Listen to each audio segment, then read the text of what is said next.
Hello guys, मेरा नाम है कनेश का, आप देख रहे हैं लो 91। इस वीडियो में हम पढ़ेंगे डॉक्ट्राइन ऑफ हार्मोनियस कंस्ट्रक्शन के बारे में। ठीक है, बहुत ईजी सा टॉपिक है। यहाँ पे लिंक आएगी, पीपीटी डाउनलोड कर लेना, दूसरी लिंक आएगी उससे डाउनलोड कर लेना नोट्स वगैरह अगर आपको चाहिए तो। ठीक है, तो डॉक्ट्राइन ऑफ हार्मोनियस कंस्ट्रक्शन क्या होता है, इसको पढ़ने से पहले ना एक एग्जांपल पढ़ते हैं। मान के चलो आप कोई बुक पढ़ रहे हो, ठीक है, ABCD XYZ कोई भी बुक है और उसमें 300 से 400 पेजेस हैं। अब 300 से 400 पेजेस में मान के चलो कोई पेज है, पेज नंबर 45। पेज नंबर 45 एक किसी चीज़ के बारे में बात कर रहा है। ठीक है, अब एक दूसरा पेज है, पेज नंबर 280। पेज नंबर 45 पे जो चीज़ पढ़ी थी उसका बिल्कुल अपोजिट बात कर रहा है। ठीक है, तो अब क्या करोगे आप, मेरे को एक बात बताओ, आप पेज नंबर 45 को फाड़ दोगे या फिर पेज नंबर 280 को फाड़ दोगे, क्या करोगे? अगर आप इंटेलिजेंट होगे ना तो आप कुछ भी नहीं करोगे इनमें, तो आप उसको इंटरप्रेट करोगे उस तरीके से ताकि दोनों को साथ में पढ़ा जाए। ठीक है, और उनकी एक सेंस निकले। ठीक है, दोनों को साथ में पढ़ के एक सेंस निकाले जा सके, तो उसी चीज़ को बोलते हैं हार्मोनियस कंस्ट्रक्शन। ये एक फंडामेंटल प्रिंसिपल होता है जो यूज किया जाता है जुडिशरी के द्वारा रिजोल्व करने के लिए कॉन्फ्लिक्ट्स जो होते हैं between different provisions of A statute, जैसे कि पार्ट 3 ऑफ कॉन्स्टिट्यूशन और पार्ट 4 के बीच में। जो पार्ट 4 के बीच में अगर कोई कॉन्फ्लिक्ट है तो उनको रिजोल्व करने के लिए, या फिर दो डिफरेंट स्टैट्यूट के बीच का जो कॉन्फ्लिक्ट है उनको रिजोल्व करने के लिए हम यूज करते हैं डॉक्ट्राइन ऑफ हार्मोनियस कंस्ट्रक्शन। तो एक एग्जांपल और पढ़ते हैं, उससे बिल्कुल आपको समझ में आ जाएगा और ये भी पता लग जाएगा कि लॉ में उसको कैसे यूज करते हैं। मान के चलो कोई यूनिवर्सिटी एक्ट है। ठीक है, एक यूनिवर्सिटी एक्ट है कोई, ठीक है, एक यूनिवर्सिटी एक्ट है। सेक्शन 3 कहता है कि सारे स्टूडेंट जो यूनिवर्सिटी के हैं वो एग्जाम दे सकते हैं। ठीक है, section on the other hand section 47 क्या कहता है? No student with attendance below 75% shall not be permitted to appear in exam. किसी की अटेंडेंस 75% से कम है तो वो एग्जाम नहीं दे सकता। यहाँ पे कहता है सभी एग्जाम दे सकते हैं, यहाँ पे कह रहा है जिसकी 75% से कम है वो नहीं दे सकता है। ठीक है, तो ये क्या कह रहा है सेक्शन 3 की सभी दे सकते हैं। अब सभी दे सकते हैं वाला रूल तो यहाँ पे हटा ही दिया। तो अगर हम इन दोनों को साथ में कैसे पढ़ेंगे, इन दोनों को साथ में हार्मोनियसली हमें पढ़ना पड़ेगा, इंटरप्रेट करना पड़ेगा। वो कैसे? हम ये बात कहेंगे कि ऑल द स्टूडेंट जो फुलफिल करेंगे अटेंडेंस की रिक्वायरमेंट को वो दे सकते हैं एग्जाम, वो अपेयर हो सकते हैं एग्जाम में। ठीक है, इसी तरीके से जो लॉ में प्रोविजंस होते हैं वो हार्मोनियसली इंटरप्रेट किए जाते हैं। जब दो part of the law appear to say opposite thing तो कोर्ट उनको सिंपली डिस्कार्ड नहीं करती कि भाई एक को हटा दो। वो कोर्ट क्या करती है, कोर्ट उसको इंटरप्रेट करती है उस तरीके से ताकि दोनों को इफेक्ट मिले। उसके लिए एक मैक्सिम है, इंटरप्रिटेशन उत रेस मैजिस वैलियत क्वेम्प्रिएट। इसका मतलब है it is better for a thing to have effect than to be made void. ठीक है, उस मतलब किसी को हटाने से बढ़िया है दोनों को इस तरीके से पढ़ा जाए कि दोनों को इफेक्ट मिले। ये डॉक्ट्राइन अप्लाई कहाँ होता है? ये डॉक्ट्राइन 3 मेन सिचुएशन में अप्लाई होता है। पहला तो है विद इन कॉन्स्टिट्यूशन, दूसरा है विद इन स्टैट्यूट, तीसरा कौन सा है? तीसरा है between fundamental rights and DPSP। ठीक है, जैसे कि पार्ट 3 और part 4 of the constitution of Bharat India. तो 5 गोल्डन रूल है सुप्रीम कोर्ट के इंटरप्रिटेशन को देख के। 5 गोल्डन रूल मैंने यहाँ पे लिखे हुए हैं। सबसे पहला है every provision must be given effect, मतलब कि कोर्ट को ट्राई करना होता है ताकि सभी प्रोविजंस को इफेक्ट मिले, not just some. Every word जो भी लिखे होते हैं स्टैट्यूट में, लॉ में, every section, every article law में, वो लिखा जाता है डेलिबरेटली बाय द लेजिस्लेचर या फिर कॉन्स्टिट्यूएंट असेंबली। कुछ भी एक्सीडेंटल नहीं होता है, कुछ भी मीनिंगलेस नहीं होता है, तो कोर्ट को एक इंटरप्रिटेशन फाइंड करनी होती है जो सारे प्रोविजन को अलाइव रखे और काम करे, ध्यान रखना। ठीक है, rule number 2, no provision should be rendered redundant और डेड। इसका मतलब होता है अगर कोई इंटरप्रिटेशन किसी प्रोविजन को कंप्लीटली यूजलेस बना रही है तो वो इंटरप्रिटेशन ही रॉन्ग है। ठीक है, अगर आप पढ़ रहे हो लॉ को उस तरीके से कि वो एक प्रोविजन को कंप्लीटली मीनिंगलेस बना रही हो तो उसको आप गलत पढ़ रहे हो, ध्यान रखना। रूल नंबर 3 है अवॉइड हेड ऑन क्लैश, मतलब कि कोर्ट को ट्राई करना होता है अपना best way to avoid direct collision between 2 provision, मतलब कि कोर्ट को ट्राई करना होता है कि प्रोविजन के जो 2 प्रोविजन हैं उनके बीच में डायरेक्ट कोलिजन हो ही ना। Before declaring that 2 provision are irreconcilable, court को ट्राई करना होता है एवरी पॉसिबल वे उनको साथ में पढ़ने का। अगर उनको रिकंसाइल करना बिल्कुल ही इम्पॉसिबल है तो कोर्ट एक प्रोविजन को ओवरराइड कर सकती है दूसरे से, ध्यान रखना। जो ये अप्रोच है इसमें क्या कहा गया कि first try to hard to make them work together. पहले मतलब कि सारी पॉसिबल वे ट्राई करो ताकि उन्हों साथ में काम कर सकते हैं। अगर इम्पॉसिबल है ट्रूली तो डिसाइड करो कौन सा प्रिवेल करेगा। रूल नंबर 4 क्या है? Specific provision prevails over general provision. इसका मतलब है अगर जब एक जनरल रूल होता है और एक स्पेसिफिक रूल होता है, ठीक है, सेम सब्जेक्ट पे, तो स्पेसिफिक रूल अप्लाई होता है स्पेसिफिक सिचुएशन पे विदाउट डिस्ट्रॉइंग जनरल रूल। इसके लिए एक मैक्सिम है जेनरेलिया स्पेशली बस नॉन डेरोगेंट, मतलब general things do not derogate from special things. ठीक है, तो इसको ना एक एग्जांपल से समझते हैं। मान के चलो एक जनरल रूल है कि जितने भी गवर्नमेंट एम्प्लॉयज होते हैं सब गवर्नमेंट एम्प्लॉयज को 30 दिन की एनुअल लीव मिलती है। ठीक है, ऑन द अदर हैंड ये क्या हुआ, ये एक जनरल रूल हुआ। ऑन द अदर हैंड एक स्पेसिफिक रूल भी है कि 15 दिन की लीव सिर्फ और सिर्फ डॉक्टर्स उसको मिलेगी। तो ये स्पेसिफिक केस है सिर्फ और सिर्फ डॉक्टर के लिए। अब वहाँ पे लिखा क्या हुआ है, the specific rule applies to the specific situation. तो डॉक्टर वाली सिचुएशन में लीव मिलेगी 15 दिन के लिए, और जनरल रूल वो एज इट इज़ रहेगा 30 दिन के लिए, ठीक है। तो इस तरीके से उसको हारमोनियसली पढ़ा जाएगा, ठीक है। तो यहाँ पे किसी भी रूल को डिस्ट्रॉय नहीं किया जा रहा है, ना जनरल को ना स्पेसिफिक को, दोनों को साथ में पढ़ा जा रहा है। स्पेसिफिकली डॉक्टर वाले केस में डॉक्टर को, और जनरली सभी के लिए जनरल रूल को, ठीक है।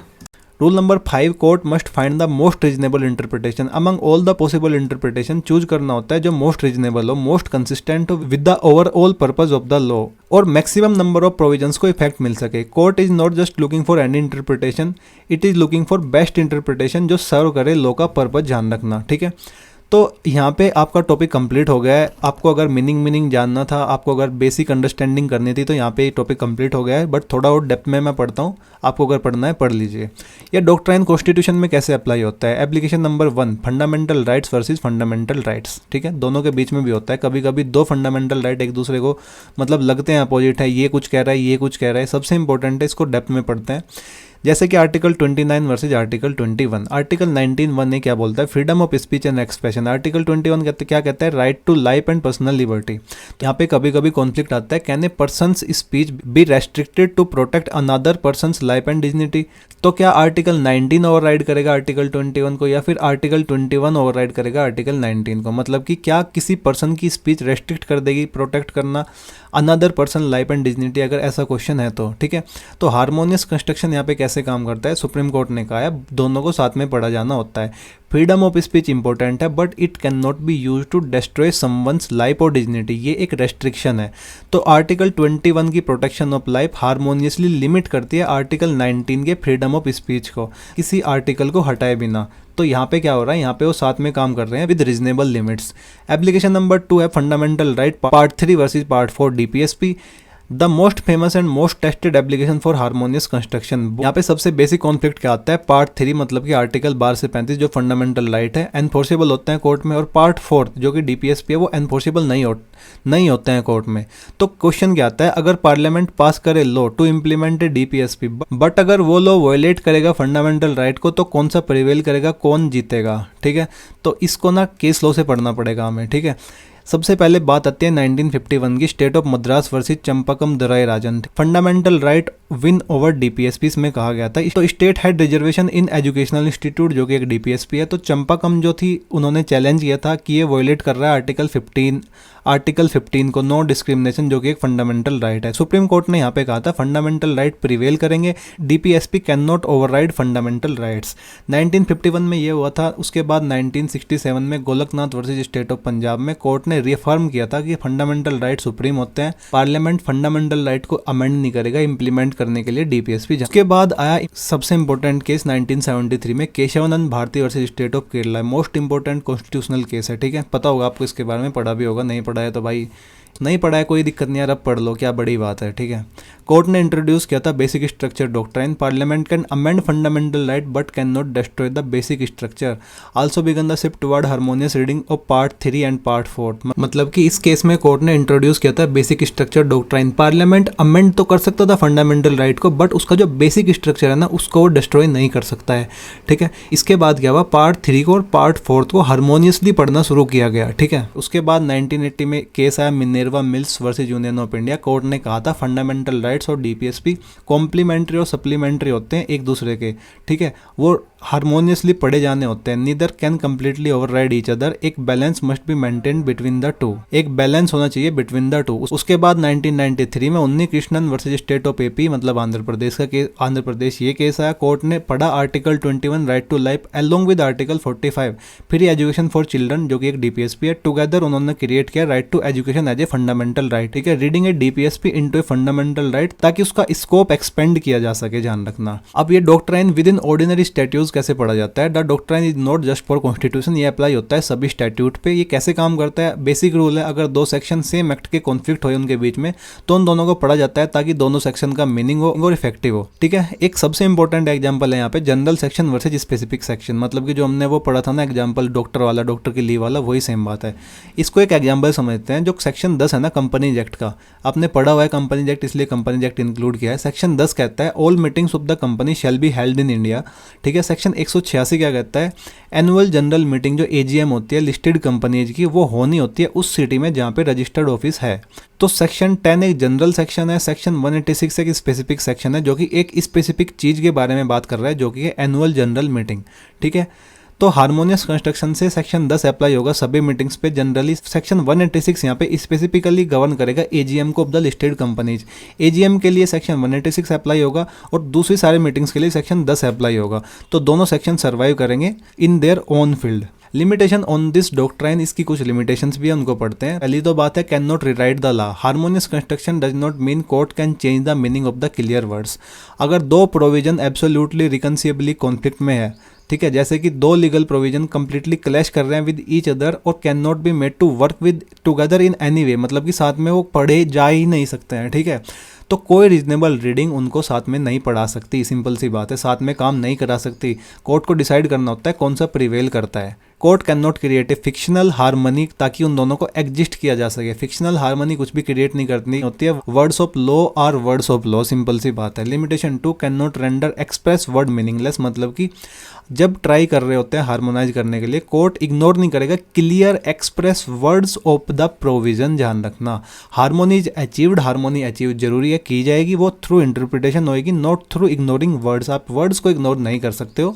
Limitation number 3, later provision prevails over earlier, मतलब मान के चलो अगर दो सेक्शन है सेम लॉ में, एक पहले से था और एक बाद में आया है, जो साथ में बिल्कुल भी काम नहीं कर सकते हैं, ठीक है, जिनका साथ में मतलब ही नहीं निकाल पा रहे हो आप, तो नॉर्मली जो लेटर सेक्शन होता है ना वो फॉलो किया जाता है। अब इसको एक एग्जांपल समझते हैं। मान के चलो ओल्ड सेक्शन कुछ कहता है, अब नया सेक्शन आया वो कुछ और चीज कहता है, ठीक है। तो दोनों साथ में नहीं पढ़े जा सकते, इंटरप्रेट नहीं किए जा सकते, तो कोर्ट ट्रीट करता है नए सेक्शन को एज कंट्रोलिंग सेक्शन, ध्यान रखना। नेक्स्ट है specific provision prevail over general one, जो कि हमने पढ़ा था। जो अगर एक जनरल प्रोविजन और एक स्पेसिफिक प्रोविजन में कॉन्फ्लिक्ट है और हार्मोनियस रीडिंग इम्पॉसिबल है, तो स्पेसिफिक प्रोविजन विन करता है फॉर दैट स्पेसिफिक सिचुएशन, ध्यान रखना। जो कि दो एग्जांपल हम पढ़ चुके हैं, एजीएम वाला और एक डॉक्टर वाला। सबसे इंपॉर्टेंट केस लो है CIT versus Hindustan bulk carrier 2003, ये सबसे इंपॉर्टेंट केस लो है। अब इसको मैं ना डालता ना तो आप लोग बोलते क्या पढ़ाते हो। सबसे पहला है court must avoid a conflict between provision और must construct the conflict provision so as to harmonise them. इसका मतलब होता है कोर्ट को ट्राई करना होता है प्रिवेंट करने के लिए clash between legal provision and interpret करना होता है उनको उस तरीके से ताकि दोनों साथ में काम कर सके पीसफुली।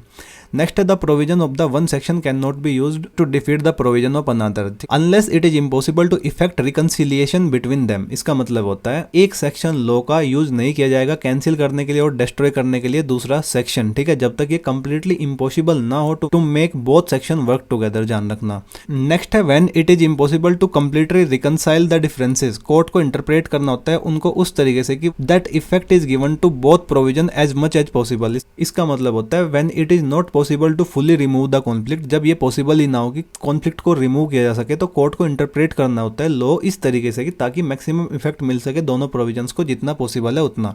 नेक्स्ट है court must also remember that when two provisions are irreconcilable later provision usually prevail, ठीक है, वही सेम बात है। कोर्ट को ध्यान रखना होगा अगर दो प्रोविजन साथ में काम नहीं कर सकते, जो लेटर प्रोविजन है वो अप्लाई होता है नॉर्मली, ठीक है, ये वाला। No provision of statute should be construed to be without meaning और पर्पज। इसका मतलब होता है कि कोई भी प्रोविजन एक्ट का मतलब लॉ का इंटरप्रेट नहीं किया जाएगा उस तरीके से ताकि वो मीनिंगलेस या फिर पर्पजलेस हो जाए। तो ये 5 इंपॉर्टेंट ऑथोरिटेटिव रूल किसमें आए थे? CIT versus Hindustan bulk carrier 2003 वाले केस में आए थे। सबसे इंपॉर्टेंट है, इसको याद कर लो, इसको रट लो और इसको लिख के आना एग्जाम में। तो ये मोस्ट साइटेड केस है for the rules of harmonious construction India में। तो यहाँ पे आपकी वीडियो होती है कंप्लीट। आई होप आपको हार्मोनियस कंस्ट्रक्शन समझ में आ गया होगा। ये एग्जाम इंपॉर्टेंट लिंक्स है, इनको डाउनलोड कर लेना, ठीक है। यहाँ पे ये वीडियो आ रही है, इसको देख लेना, यहाँ पे प्लेलिस्ट आ रही है, इसको देख लेना, इससे चैनल सब्सक्राइब हो जाएगा, कर देना भाई, ठीक है, जरूरी है। तो नोट्स वगैरह डाउनलोड कर लिया करो यार, ठीक है। तो अगर आपका एग्जाम है तो all the very best for your exams. मिलते हैं नेक्स्ट वीडियो में, बाय बाय।